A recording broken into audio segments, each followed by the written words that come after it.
Welcome to Glitched, I'm Francisco Lozano, and this is your weekly wrap-up.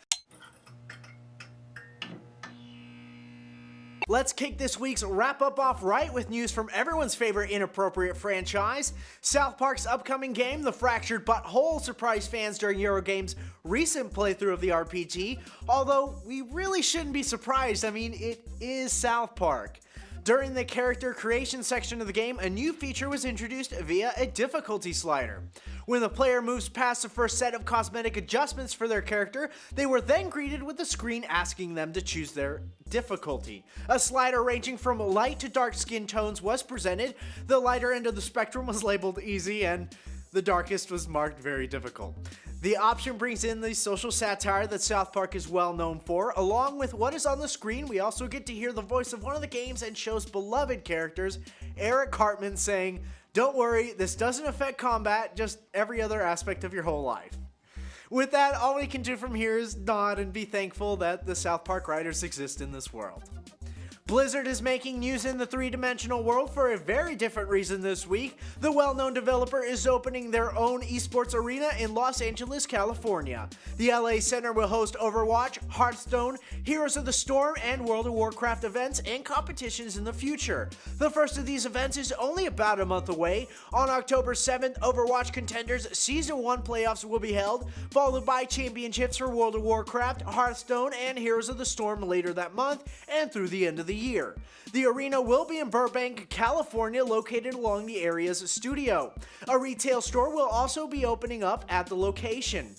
Blizzard and microtransactions do go hand in hand, right? Well, it does seem this is the same case for Bungie and Destiny 2. Since the game came out earlier this week, players have found out some interesting information about what you can purchase in the new game. While many cosmetic-only items are available for purchase via silver, the in-game representation of real-world money spent outside of the game, but unlike the first game in the franchise, Destiny 2 also lets players purchase items that can affect gameplay. That's right, in a controversial move, Bungie now has items like weapons and armor mods that can affect everything from weapon types to stats and even cooldown abilities. As of right now, it is hard to tell how much, if any, differences this change will make to the game in the long run. But in a game where PvP and racing to see who can finish a new raid first is commonplace and uber important to how the community interacts both in and out of the game, it is hard to say that this will have no effect in the future of this sequel. The pay-to-win jingle is ringing in everyone's ears at the moment, and with the benefits that favor those with a bit more cash, the worry is not totally unfounded. Looks like we're just gonna have to wait and see how this plays out before we make up our minds on the silver trade.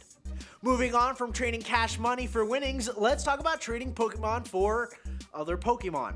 Trading in Pokemon Go has finally been confirmed, well, kind of. The president of the Pokemon company, Sunikazu Ishikara, hinted that trading and peer-to-peer battles are in the works during an interview with Bloomberg. The mobile game has been coming up lately due to the addition of legendary Pokemon and raids on said Pokemon being added to the game.